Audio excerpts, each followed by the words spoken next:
He's trying to walk to the net. Comes in. He scores!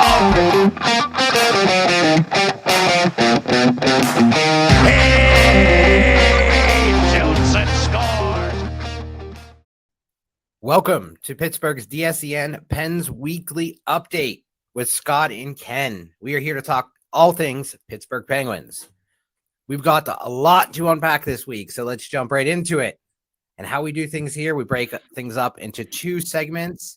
And this week, we are talking October's finish and what's to come in November. What's up, Scott? How are you doing? Good, man. How are we doing, Ken? I'll say we are officially November 2nd, so brand new month here. Big month coming up for the Pens here. Obviously, they finished off October strong. I'll say it's safe to say we did not think that was coming. No, we did not. We did not. I feel like we haven't discussed October's predictions, but we were both let's just say we were off, right? You were much closer than I was.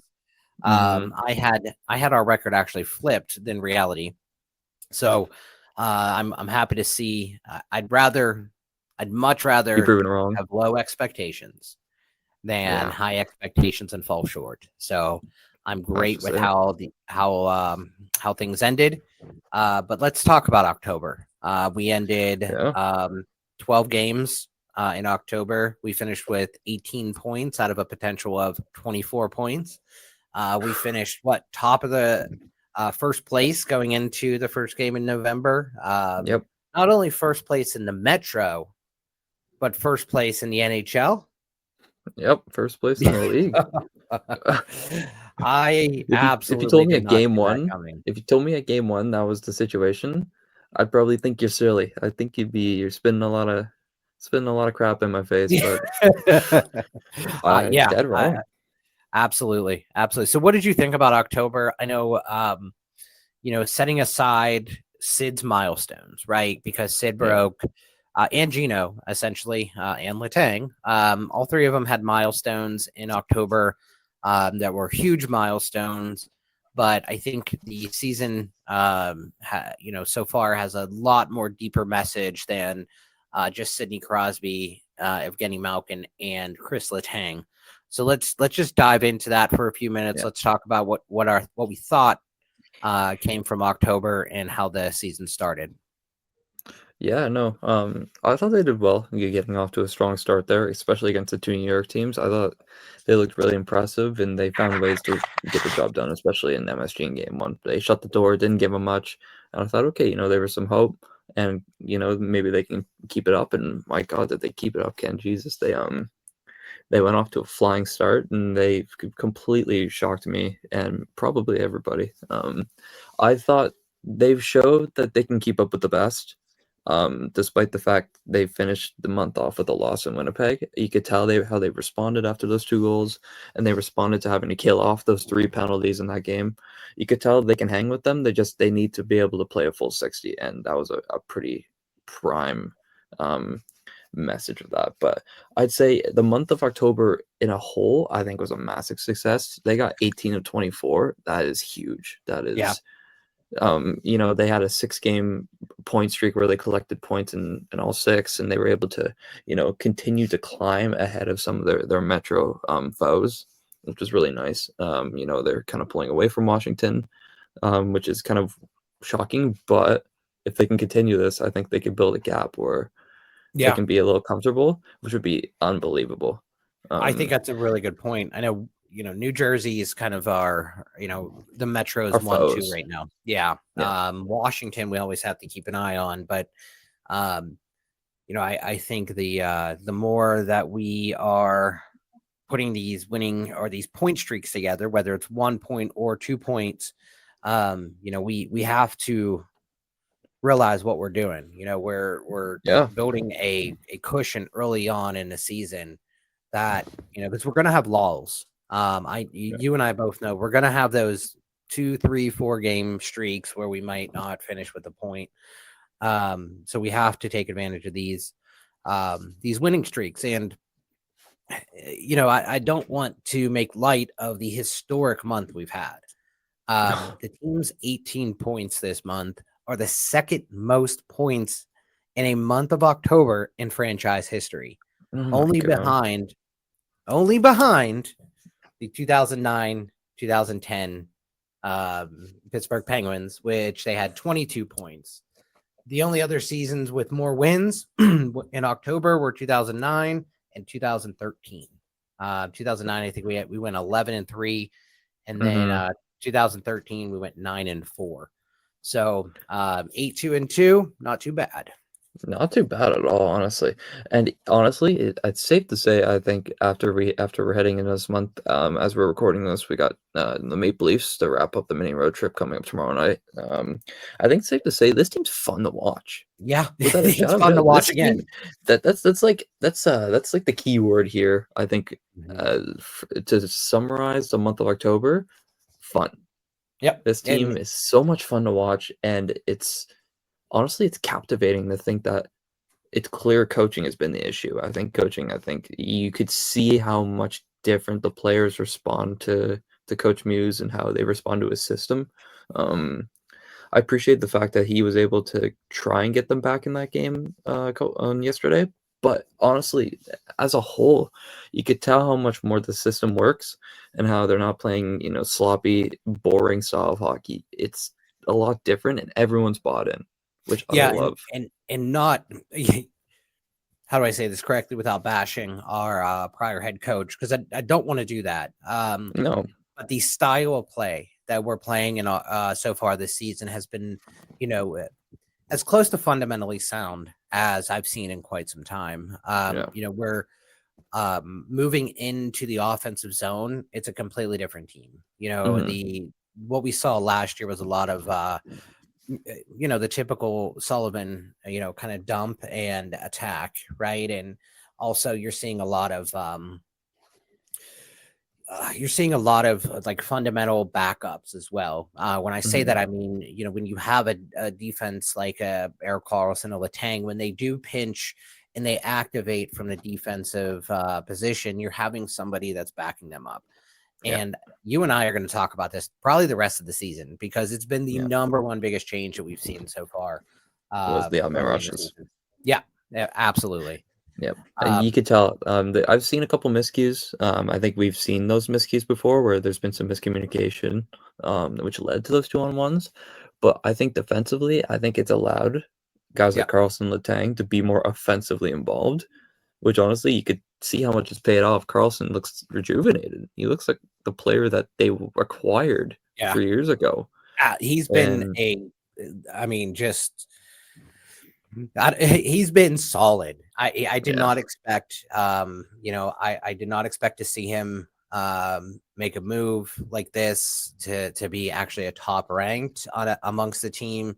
Last year, people were calling for us to trade him.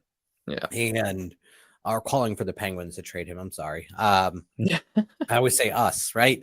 But to anyone that's listening, we're talking about the Pittsburgh Penguins. So, but no, he's been I think he has 10 assists right now. He's roughly 22-minute time on ice, per game. He's been out of the penalty box. He's been solid. I mean, just overall solid. And I think the guy he's playing with right now, with Parker Witherspoon, I think has been paid benefits to him. I think a change from a Matt Grzelcyk or a Marcus Pettersson has probably looked a little different for him, especially after his down year last year. But my God, I think playing with Parker Witherspoon's changed him a lot. You could see how, and he even said in an interview how much he enjoys playing with Parker and how much they talk and they bond off the ice and on the ice and how they respond to each other. You could see how much close those guys are, and honestly, it's good to see, because I feel like with Grzelcyk last year when they were paired, you could tell there wasn't too much sync together with that. But I like how he's kind of responded this year, and just like how much more involved he is and activated he is in the play, with the ability to pinch with good results. With his team backing him up and knowing he's got a guy to be able to cover for him so he can make that pinch. I couldn't agree more. I mean, that's a good analysis, I think, and good shout out to Witherspoon. I mean, he's been, yeah, I don't want to say an unsung hero, but between him and Shea, I Yeah. think they have, to go along with Letang and EK. EK and Letang are not. I mean, they're not easy to play along with, right? They Nope. often get activate, multiple times throughout a shift. So, to be able to play, I'll say base defense, right, where you are staying back and you're being a true defenseman in those situations. And the time of ice, Shea's averaging 20 minutes of ice time. Witherspoon's up to 21 minutes of ice time per game now. I mean, they've both been critical. They're taking on big minutes. Like, yeah, absolutely. And Shea, I mean, this is the first year he's been taking on minutes like this, and he's been extremely impressive. Well, I mean, he's got goals in like the past 4 games, 2 goals. So those are 2 big ones. He got them back into that mini game, and you could tell he's I think he's enjoying it so much that he's built a confidence up with Tanger. Obviously, has Letang been perfect? No, I'd say no, not at all. But I think Shea's kind of helped carry the load with Letang so that Letang has less of a chip on his shoulder in a way, almost, just because Letang's always had to carry the weight with whoever he's paired with. And I feel like maybe Shea's kind of taken that weight off his shoulders to kind of allow him to kind of play his own game without having to worry about making plays. Kind of, in a sense, if you get what I mean. I get exactly what you mean. Now, whenever you look at analytics, because you're a numbers person, right? You and I think very much alike in that sense. But how much stock do you put into expected goals for? That expected goals, right? Or scoring chances, or those type of analytics that that essentially turn into results. But what kind of stake do you put into those? Because I've been wanting to pick your brain about it, and I think that it's good for the listeners to hear each other talk about analytics and how much they analytics. Yeah. Well, they mean a lot to this hockey team. First off, I think this team is driven by analytics. Kyle Dubas is an analytics general manager. And I think this is kind of what you're seeing on the ice is analytics-driven research that has been done on every player. Ben Kindel aside, he's actually the 5-on-5 goals for expected leader right now for the Penguins. Ville Koivunen had a great number in the goals expected analytics aspect yesterday. I think he was number 1 on the team, and no one came close to him. Yep. I actually I pulled that to talk about because he's been someone that maybe has not shown out on the stat sheet yet. And since he's been back up, I feel like his play has been quite a bit better than it was before he went back down to Wilkes-Barre. But against the Winnipeg Jets, 5-on-5, his expected goals, he was number 1 on the team by a large margin. I think if he was at 90, it was a 90%, and if at 90% on the dot. Yeah, I think, and then the closest was about 65. 65, yeah. Team average was 44. Yeah, there you go. He was miles ahead of. And the other part of it is, when he was on the ice, the team led scoring chances 8-2, and without him on the ice, they trailed 27-20. Whoa! When he was not on the ice, so you can get. I think you can get the understanding of him and Kindle are clicking. Yeah, they need to get the job done more, and you could tell he's getting his chances. He's snake bit right now. He's clearly snake bit, and you could tell he can't buy a goal. He can't buy a goal right now, and I think it sucks, but he's got to keep going. He's got to keep pouncing, and he's got to keep contributing to that line, because obviously he's got to worry about a Tommy Novak, who's, I don't really know what to say right now with Novak. He's kind of 50-50 for me right now, but I think him and Kindle have to kind of carry the balance of that to kind of help him be an equal amount to contribute to that line. That third line's been so key this year, and I think it's probably been the best line in the goals expected category all year. The goals expected, yes. The goals achieved, maybe not. No. But they're getting the opportunities in that core high danger zone, right? And that the more opportunities you get in that high danger zone, obviously, right? When you're looking at analytics, you should be landing a good number. But if you continuously get those opportunities, because that's what it's about, the goalie's going to make saves. The shots are going to get blocked. But high danger chances turn into goals at some point. And I think that line, like you said, Koivunen, he is a little snake bitten. He is a little, but once he gets his first, second, third goal and starts playing with a little bit of not wanting to mess up, right? And you can tell he's playing with that sense of not wanting to mess up. Then he will, he'll start showing out. But I think I've seen a lot of talk about him being a really good AHL player, and that's it. And I don't agree with that. I don't either. No, I think he is a NHL player. He might just take a little bit longer to get his feet planted, but I think him and Kindel on the same line. Give them a few more weeks. I think that they'll be shining soon.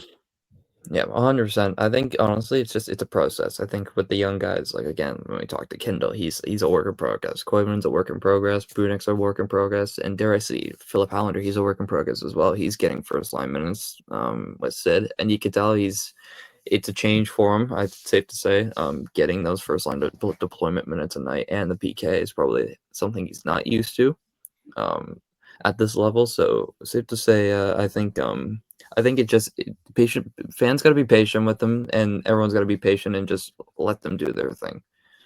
I was just looking at Hollander's numbers. His expected goals for 60 minutes is 1.4, and he's in that category of like, he's just unlucky right now, right? He's not getting that finish. Whereas, you see Justin Brazeau or Anthony Mantha, right? They're high finish ratios, and so they're almost like labeled as a sniper. Because Brazeau is just finishing, he's finishing. So I think it'll even out. I hope the second line does not even out. I hope they keep going, right? Yes, and I hope Braz is I know he was out last game against Winnipeg, but I hope he's okay. So we'll keep an eye on that. But let's keep an eye on this, moving into November. I think that, these statistics and these analytics they show that the Penguins are doing things right. Everything's leaning in, in their direction. 5-on-5, we're one of the best teams. We know, in terms of power play, we're extremely effective. Yeah, we are extremely Todd Nelson has those guys rolling right now on the power play. I'll just shout out to Todd Nelson. Yeah. Oh yeah. Shout out to Todd Nelson. What do you think is what do you think shining right now on power play? Like what did he bring? Yeah, what do you think that he brought that is being impactful? Why are we so effective?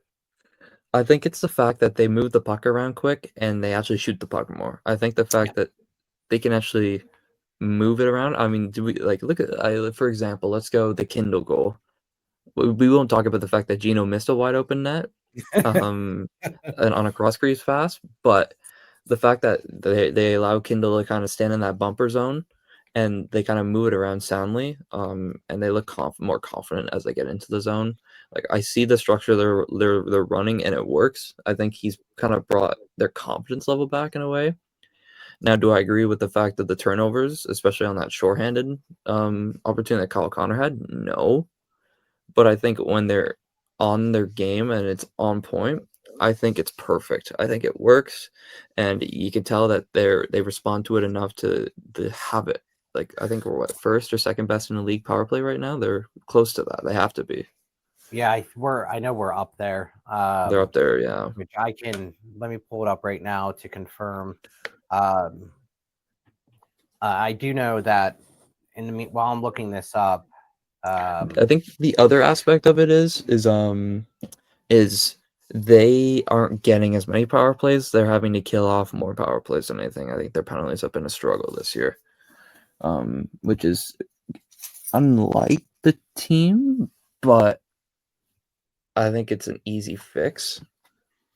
Yeah, Like, I see Sid's been getting a lot more penalties. Gino's been kind of doing the same thing he does every year, a lot of penalties. A little lazy penalties. Yeah, we are tied for second right now on power play through the first game in November. 32.3%. We're right behind, or we're tied with the Devils at 32.3%, and we are right behind Edmonton Oilers at 33%. I agree with you. We've been playing a lot of shorthanded hockey, and our PK is 11th right now at 82.9. That's pretty good, I think, despite the fact that the amount of penalties they've taken and had to kill. Like, I think they're averaging 2 or 3 penalties a game, or they're having to and keep. I'm going completely against the grain here. I don't think it's our penalty kill. I think it's our goaltending. Agreed. And I know that's part of the penalty kill, but I feel like our goaltending when we are down a man has been outstanding. Yep. I think that's something that through October. You noticed it a lot. Oh yeah, even to pivot to October as a whole. Jari, is he good? I don't know if I'm. I don't know if I'm surely bought in. I don't know if I'm sure if I'm bought into Jars just yet. Yeah. I don't know. There's something about it. Just like I'm not fully bought in on Jars yet. It's a small sample size. It's a 1-1 sample size. It's 5 wins. He's had 5 wins and 2.35 goals against. Like that's good. I need more. I need from Jars though. If he gives us a consistent season, then I'm bought in. Okay. But from his past, it's hard to get on the Jars train right now, just with his past, because the past Jari could come right back out. He has a 0.84 save percentage in high danger situations. So, and that's compared to Shelov's. I mean, Shelov's in high danger situations. Shelov's is 0.787. Yeah. Well, I think that makes sense. It does. I feel I think it's the fact he can't save a breakaway. Yeah, he can't. I mean, that's shootout. It's penalty shot. That's all of it, right? So, yeah. One last thing I wanted to say here. Shout out to Ben Kindel, one of our rookies. And I know this season, I feel like we're going to be talking a lot about him a lot. Power play, 5-on-4 situations. Kindel's expected goals, 4.2. Oh my god. Expected goals, 4.2. His goals per 60 minutes is 4.83, but his expected goals is 4.2. Kenny's 18. Yeah, he's 18 years of age. He's doing really well. He's matured so much that he's leading the team in analytic categories, and he only just got drafted by this hockey team. And everybody keep in mind too, he comes from a family of professional athletes, right? Yeah. His mom was a professional soccer player with the Canada national team. She was also with the Whitecaps as well. Is it Vancouver Whitecaps? Vancouver Whitecaps, yes, sir.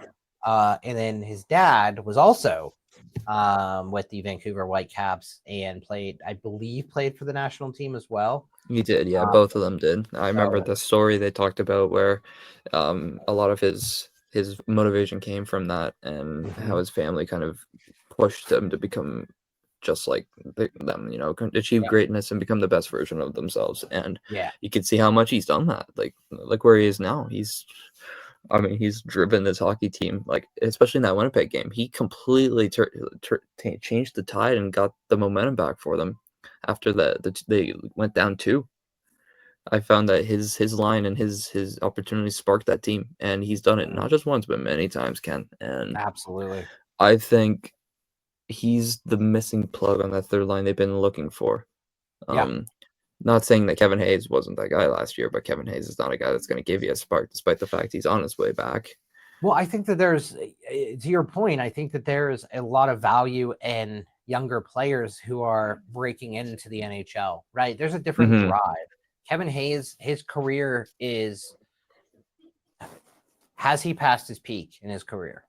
I'd say yes, he has. I think Okay. he's way past that. I think he's way past his point of return, and he's kind of more depth piece now than the guy that he's not a third line center guy anymore. He's Yeah. more in that Blake Lizotte zone of fourth line or HL. And that there's nothing wrong with having players like that. But No, not at if all. you're building a team on the rise again, having those players complement the younger guys, right? They have a role on the team. It's just not a like his role, like Kindel's role right now is a third line center to drive that line.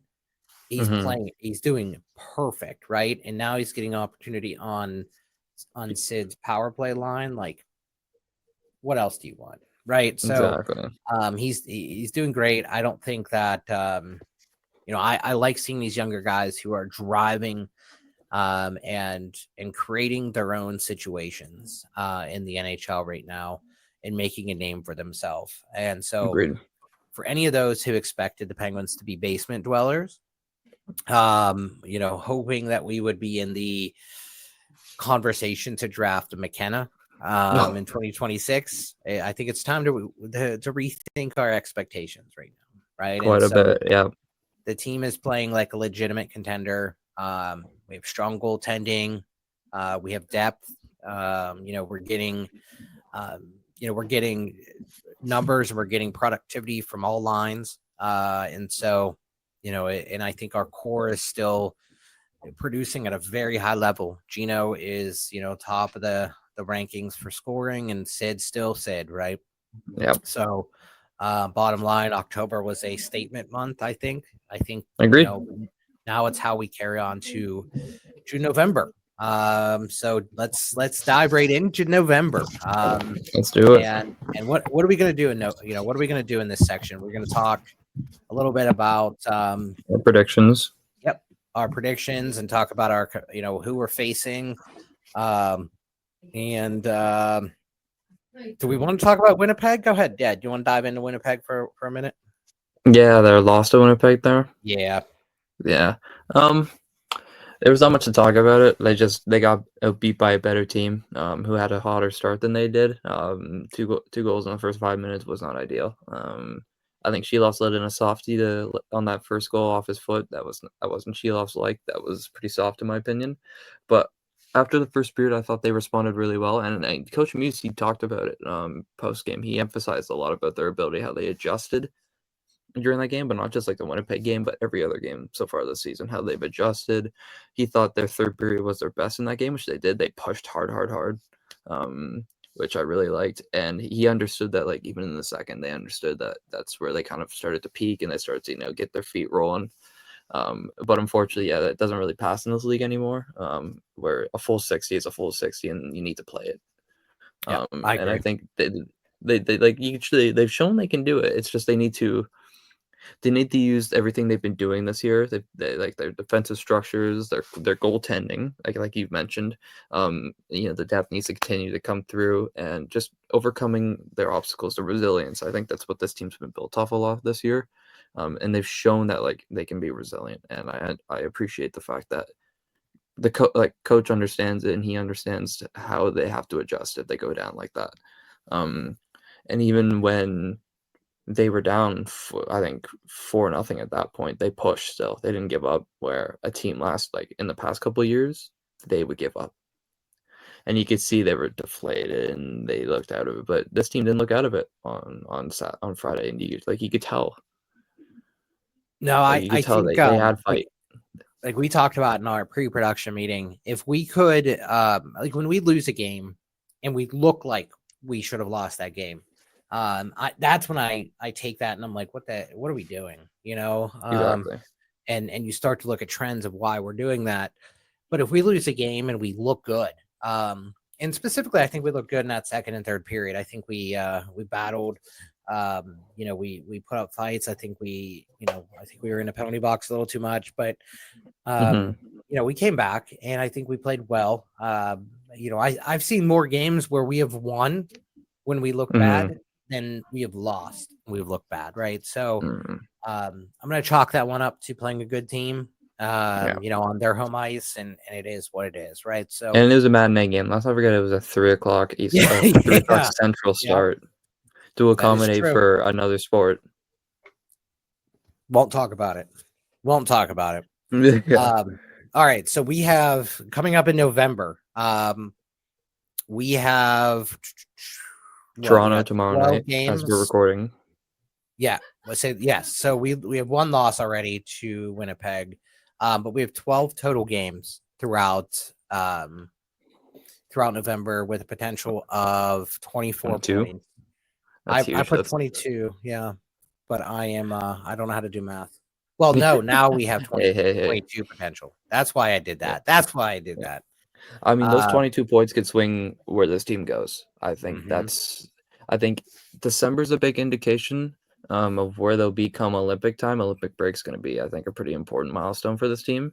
But if they can snatch up a decent amount like they did this month with those 22 points, I think they'll be sitting really nice in the standings because there's going to be a lot of teams that fall behind.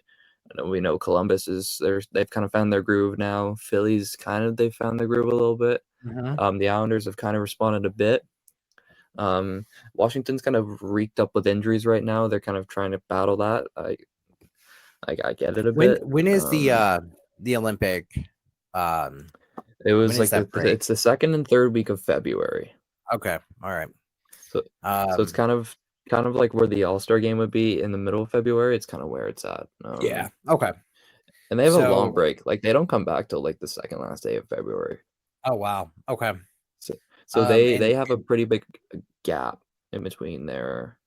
Well, we have a small gap in November, right? So from November 10th, well, basically from the LA Kings game to the Nashville game, or I'm sorry, to the Minnesota game on the 21st. From November 10th until November 21st, we're going to be basically in Sweden. That's the Sweden trip. And we're going to be playing Nashville twice within that week for the Global Series Sweden 2025 trip. Was really hoping that Rax would be back for that. That doesn't look good. I'm bummed for him though. Yeah. So let's jump right into what we think, and what Scott and I are going to do is we're going to run through each game, talk about and basically just give our prediction, win loss. Maybe talk about any highlights in that game, anything like that we want to see. And then we actually do keep track of this. Okay. Unlike others who make predictions in the sports world, we come back to it. We want to hold ourselves accountable to our predictions. So let's jump into it. So we're going to give Winnipeg that L already. So what do you think about Toronto? We are playing in Toronto. Yeah, on a Monday night prime hockey game. And Toronto's I'd like 6-5-1 currently. They've had a rough start this year, I'll be honest. I don't think their record speaks for how poor they've been playing. I think they need to take advantage of the fact, one, they're banged up with injuries, and two, their depth has not been coming through for them this year. And you can tell they're not the same hockey team without a Mitch Marner. So I think I'm gonna give them an L this game just because it's on Toronto's turf and they don't win in Toronto very often. The last of my memory they won in Toronto was 2022, where Toronto was in a slump to start the year, and Gensel had 2 goals. Or no, Gensel and Carter scored. That's the last time I remember they won in Toronto. Wow, let's check that out. Last time Pens won in Toronto. Now I might be completely dead wrong, but that's based off just pure muscle memory. I have a feeling I might be wrong here. No,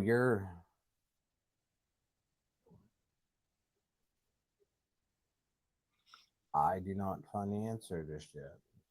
Because I know in the race with Bunce, remember when Bunce came in and they made that push? They lost in the third game of the season in overtime to Toronto.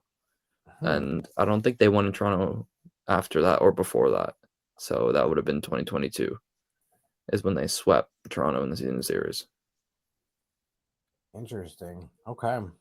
So it's been a while since they won in Toronto. Do I think they're gonna win? No, I think it's like in Chicago. They never win in Chicago.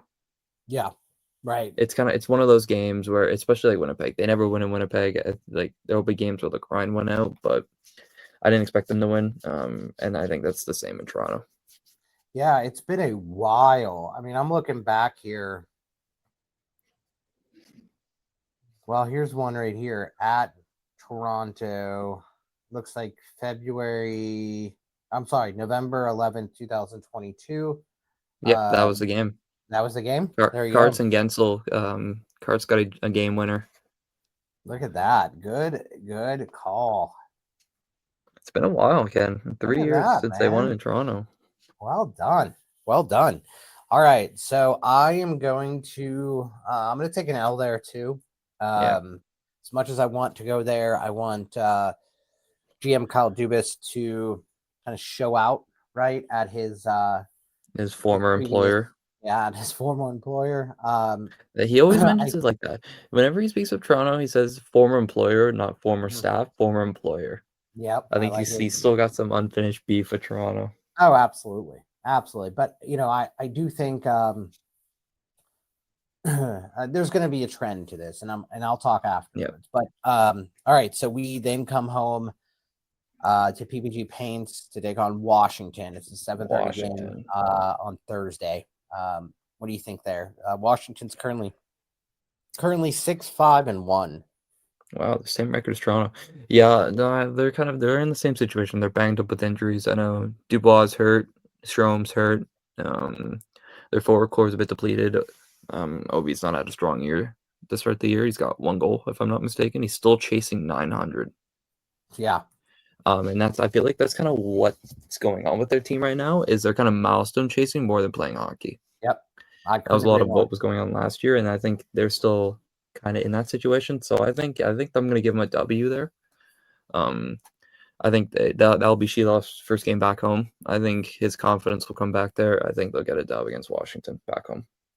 So I'm taking a W as well. Do you think that, because the storyline, I remember sitting last year, like, okay, he's gonna get it. We played them the last game of the year last year. We did, yeah. And I was thinking he would get it then. Do you think that he gets it in Pittsburgh? No, I'd actually like to see who they play beforehand. I wonder if maybe he gets it before. They play Monday, I would imagine. Yeah, they play early in the week. They play Tuesday? Let's go to Tuesday. They play... Oh, they don't? They don't play to Wednesday? They play it back-to-back, so they're home against St. Louis on the 5th, which is... St. Louis is not... they could do it. It's either he'll be St. Louis or OBS. Yep. And, I kind of hope it's against us. Right? Yeah, a little bit. I kind of do, because I feel like the fans will give a lot of appreciation to Ovechkin, right? I think they did when they acknowledged him last year at the last game. They acknowledged him, and actually got a standing O, which he did. I was there. Couldn't believe that. He did get a standing O. I remember comments from a lot of Washington fans. A lot of the Caps fans were like, "Thank you," right? Like, there's an unwritten kind of respect between the Caps and the Pens, and it's about Sid and Ovechkin, right? As much as we are mortal enemies, rivals, I'd say we kind of watch out, for we support each other, right? We appreciate good hockey. Well, I mean, the battles they've been through, right? I think they acknowledge the fact that they've been through so many battles, and I mean, it's hard not to. It's hard not, and then so after the game against Washington, we travel to New Jersey to take on the Devils. The Devils are currently 9-3-0. Currently in first place in the Metro. I think first place in the league as well, right? They are, no, I think it was Winnipeg, actually. Really? With their win, I think they overtook first place. All right. I have to go check that. It is Colorado, actually. New Jersey is 3rd, and we are 5th. I like it. All right. Yeah, it is. Okay. So they have Colorado has 19 points, Winnipeg has 18 points, New Jersey has 18 The three-way tie. points. Oh, sorry, Yep. four-way tie. Montreal now has 18 points, and the Pens have 18 points. All right, so we go from first to fifth in a matter of one day, or one game for the Pens. So I guess it's I mean, it makes sense for Colorado, and you have 5 loser points. I think that's a pretty clear indication of that. that is wild. 5 Yeah, they're already up to overtime. 5. Yep. Wow. That's big time. 7 wins, 1 loss, and I mean, but that's what sometimes it's. You still get that 1 point, like against Yeah. who was it? Columbus, right? The fact that we got that 1 point, like I'll take that. Oh, that's a All point right, they didn't deserve, and we all know it. They did not. All right, so New Jersey, what do you think? We're at Lost. New Jersey. They don't beat New Jersey. They never beat New Jersey. That's no. I'm sorry, but yeah, I got to be real to a point where it makes sense. Yeah, I'm taking an L there too. All right, then we travel back home. 2 p.m. Sunday game against the LA Kings. Another matinee game. Yeah. Mm-hmm. They had to give us 2 of them at some point. I'm gonna give this team a dub. I think they're gonna take advantage of an old, because LA's now the oldest team in the league. Let's not forget that. Yep. With the additions They of are, Brian Dumoulin, Cody Ceci, Pens legends on one line, yeah, Corey Perry. all the Pens former defenders. This also will be the last time Andrei Kopitar visits PPG Paints Arena in his career. So this is gonna be a big game. It'll be fun to watch. They're currently 5-4-4 right now. Oof. I thought we would our first matchup with them, we won. I didn't expect it to be that easy of a game.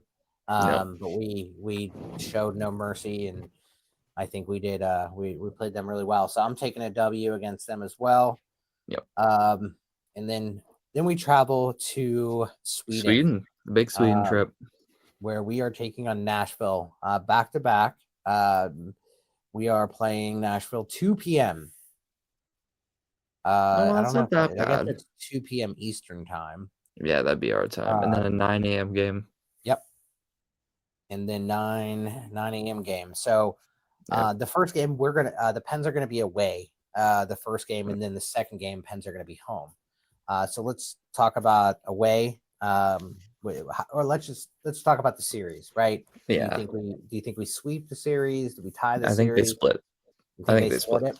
Yeah. So do you think first game or second game they're gonna win? Second game they'll win. Second? All right. Yeah. I am actually taking a sweep. First game? A sweep? Oh wow. I am taking a sweep. I think that the reason why early on, I think that we had to give up a few losses. Agreed. I think that the Pens are going to pull it together midway through October. I think that we have to put together some losses. I think we need to. Yeah. I think we need to lose. I think we need to feel it. I think this team has been riding high through October. And they need to show some adversity. Which is it's kind of scary that you're riding a little high, because then your confidence gets a bit too high, and sometimes if you come crashing down, this team might come crash down really too hard. Yeah, and that's I so badly thought about giving them an L against Washington for that reason. So I wouldn't be surprised if they lose 4 straight to start November. Or they could very well, or they could chalk us and win 4 straight and completely make us look silly. But I think with this team, you don't know. No, you don't know.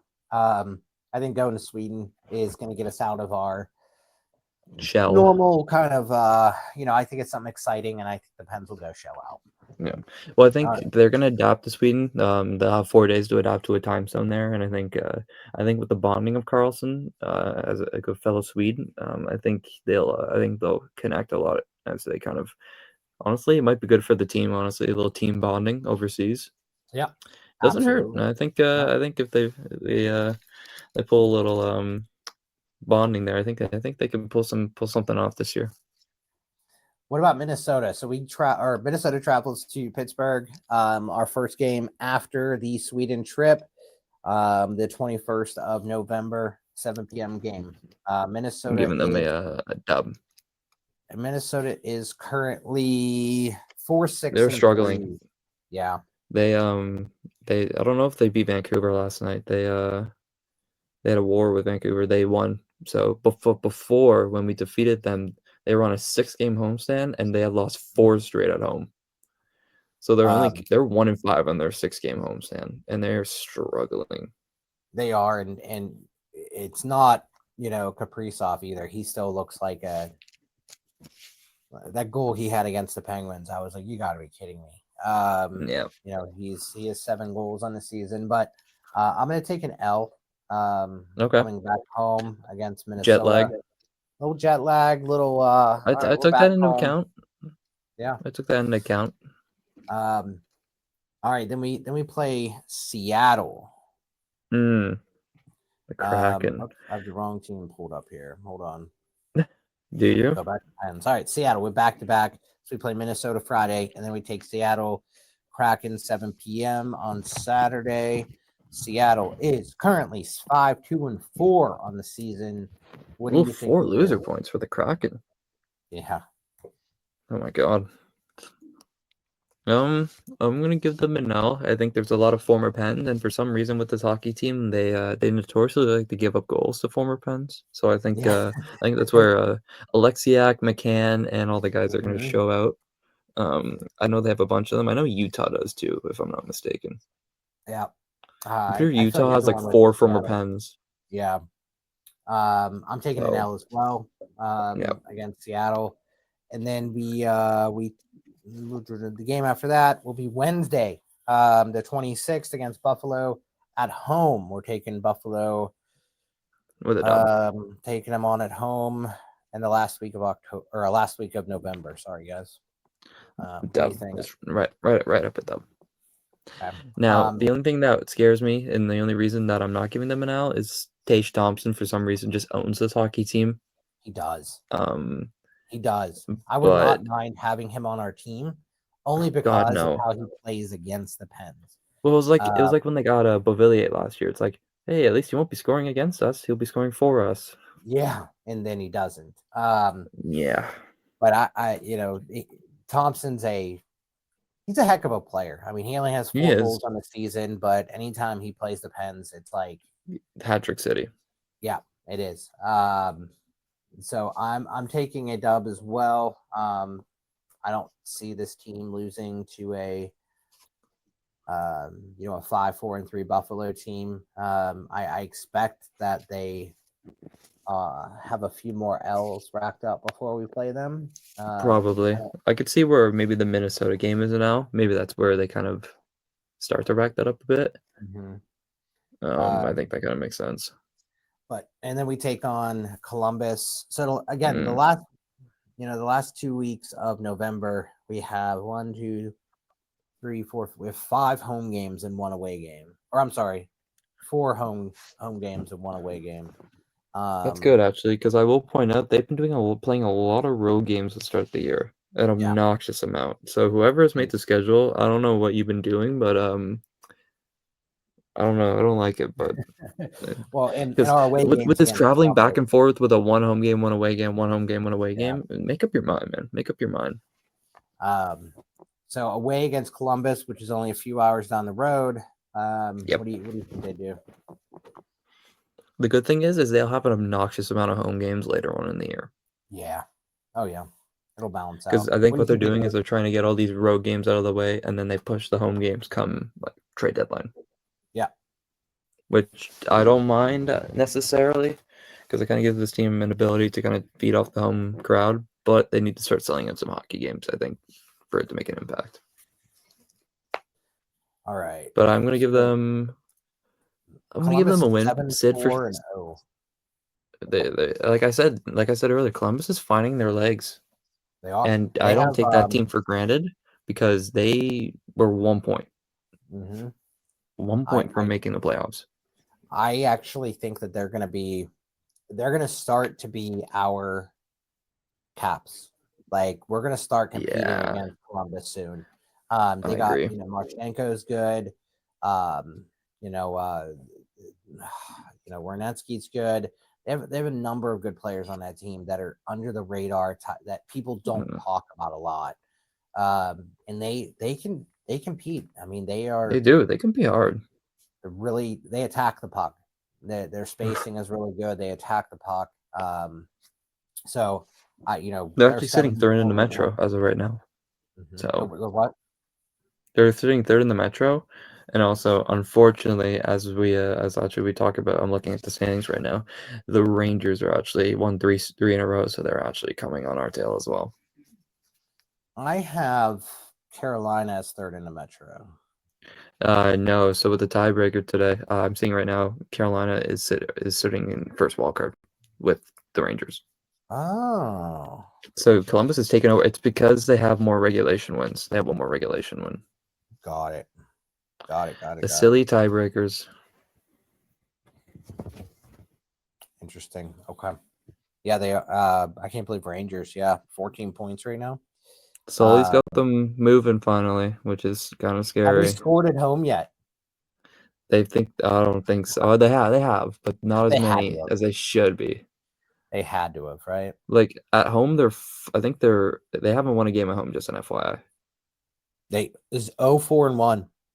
They're over. Yeah, they're in a way. They're 6-1-1. Now I will say with a Sullivan coach team, they're always going to be a road warrior team, and clearly that's the Rangers. They're a road warrior team. Wow. Which I'm kind of not shocked by, to be honest.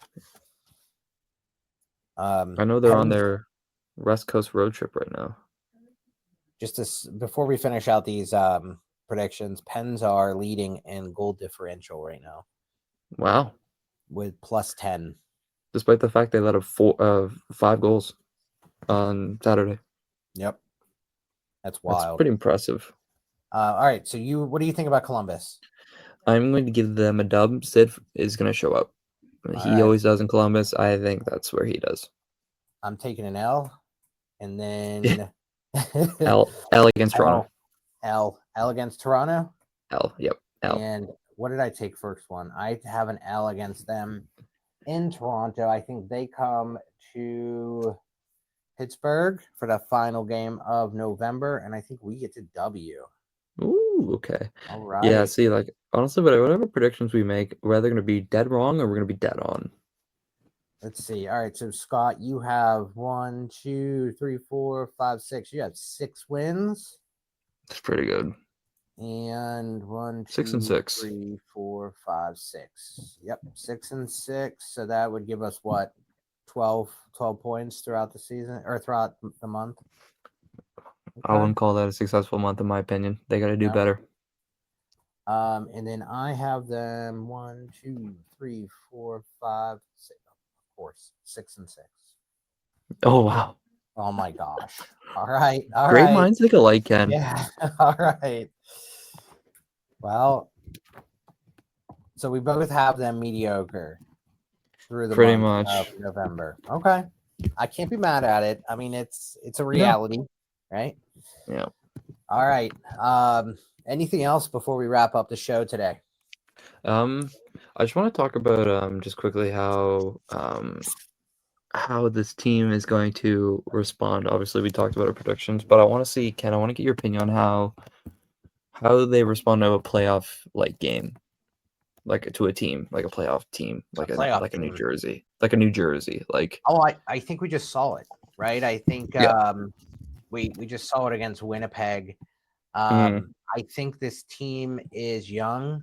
I think that, I think by the end of November, I think we're going to have a larger sample size. I think Dan Muse is going to have a larger sample size to say, okay, here's what we're doing against better teams. I don't think he knows yet of who steps up, who doesn't step up, or who folds per se in those scenarios. Like those moments where Chris Letang, where you think, okay, he's the vet. We need our vets to stand up or, step up and perform at their best. And then you go out and see Letang, who just completely falls apart and, doesn't perform well. Which has been a common factor as of late, I've noticed. Yep. I think at the end of November, I think that that's going to be a time where we're collecting data on how we're performing against these these playoff teams. We face Winnipeg, Toronto, New Washington, Jersey. New Jersey, right? I mean, these are all They're playoff. big points. They're big points. Yeah. They're big divisional points, especially the Columbuses, the New Jerseys, the Washingtons. Those are some big points they need to grab. Was Seattle? No, they weren't in it last year, were they? No. No, not even close. Yeah, I didn't think they were top of the draft. But anyway, They were up there. Nashville. I know Definitely wasn't. Nashville was. They got Brady Martin, but he's already been sent down. Oh, Actually, well, I want to bring up before we wrap up. Harrison Brunicki's future is in question right now. That's a very good question. I think that needs to be part of our final thoughts of the episode. Yeah. So yeah, what do you think about him? What do you think is going to happen? We already know about Ben Kindel. Ben Kindle's He's sticking around. Yep, ELC is, and he's sticking around. He's staying. His ELC was activated, so he's a he's a Pittsburgh Penguin for this season. What do you think is going to happen, or what is your prediction with Harrison Brunicki? I think they're going to send him down. I think last game was a prime opportunity of he had a chance to redeem himself, and he didn't. I think he struggled a lot, especially on the Brad Lambert goal, the second goal. He got burned, and he got burned bad.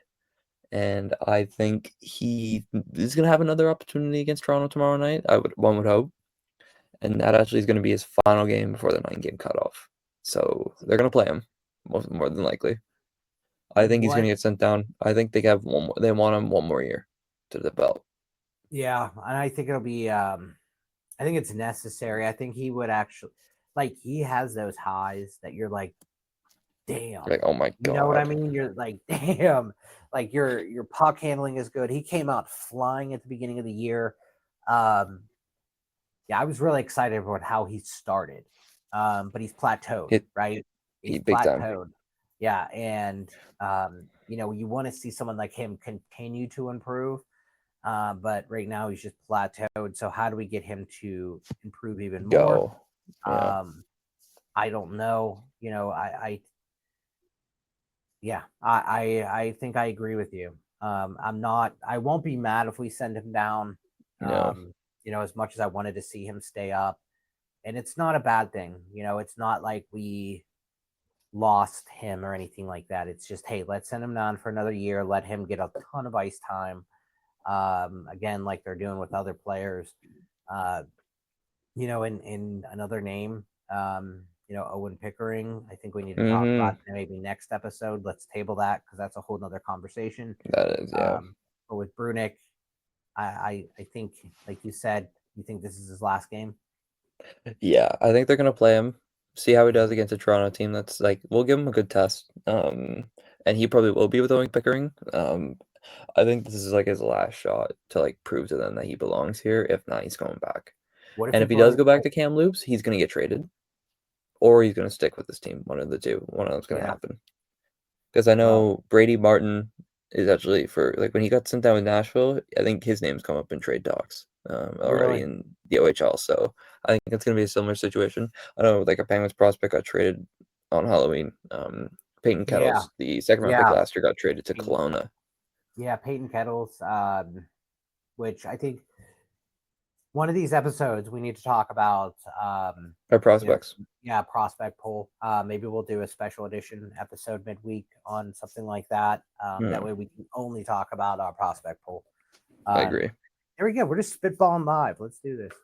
I love it. So we are at exactly an hour. I know we went quite a bit longer than we thought, but we had a lot to talk about, like we mentioned at the beginning of the episode. Anything else? I know, great final thought question today about Brunik. Great predictions and hell of an October. Great start to the season. Anything else before we sign off? I'd say no. I think we covered everything today. I think the team's got to speak for what we talked about. I think the team's now going to put what we talked about into action. So yeah. Well, thank you all for joining Scott and Ken on Pittsburgh's DSEN Pens Weekly Update. We'll see you next week. He's trying to walk to the net. He scores! An incredible goal!